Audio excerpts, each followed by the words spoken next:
अजो कहे सा वफाई के रुकरे अजो कहे सा वफा बदकारन सा जिया कई मुस्तफाई के रुकरे अजो कहे सा वफाई के रुकरे अजो कहे सा वफा बदकारन सा जिया कई मुस्तफाई के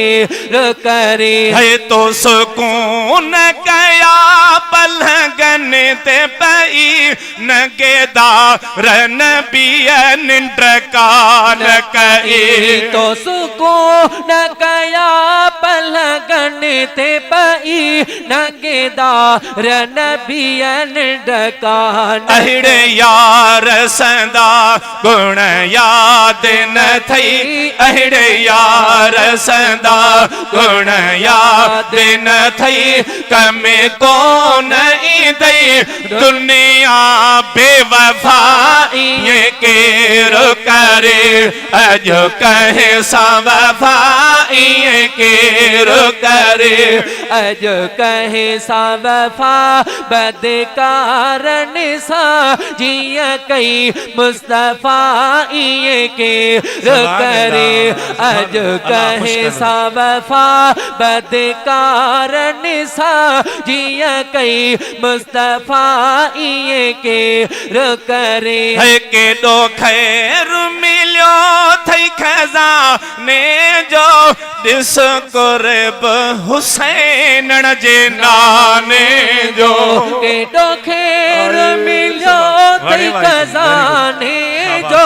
दिस कुर्ब हुसैन जे नाने पर तो खे ज़ैब वणी व्यो ज़माने जो तो खे ज़ैब वणी व्यो ज़माने जो तब खैरुल वरा थियो कोन खफाई के रुकरे अजो कहे सा वफाई के रुकरे अजो कहे सा वफा बदकारन सा जिया कई मुस्तफाई के रुकरे है जंहिंजे सदके तो दुख को न ॾिठो रब पाक करे पोइ बि छॾी करम ॿिटो सुभान अल्लाह ओ मुंहिंजा सुहिणा रब जी महबूब न कजा गुनाहगार थी विया अथई ओ टपी विया अथई लीका लताड़े विया अथई ओ व्याज खे बि इंट्रेस्ट नालो रखियो अथऊं ओ इन्हनि ज़ुल्म कीस करे छॾिया अथई जंहिंजे लाइ फतवाऊं आहिनि त अमड़ सां बद कलामी कई ओ इन्हनि ॻाल्हियुनि जे मथां चढ़ंदा विया ओ खीर में अधु किलो पाणी विझी खपाइनी था जंहिं लाइ रब फरमायो आहे त जंहिं मिलावत कई असां मां नाहे पर पोइ बि रब मुंहिंजा न कजा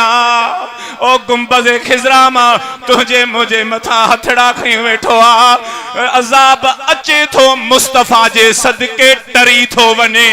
सुभान अल्लाह सुभान वरी शाइर लिखियो है जंहिंजे सदके तो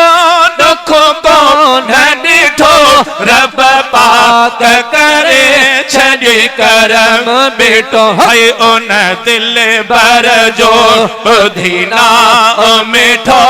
उन दिल भर जो ॿुधी ना ओ मिठो पढ़ो सल्ले अला वेही सौ दफ़ाई के रुकरे ओ अजो कहे सा वफाई रुकरे अजो कहे सा वफा बदकारन सा जिया कई मुस्तफाई के रुकरे है सब सामे हुजूर अली मजायो अज़मीर ओ फरही मजायो सब साम हुजूर अली मैं जायो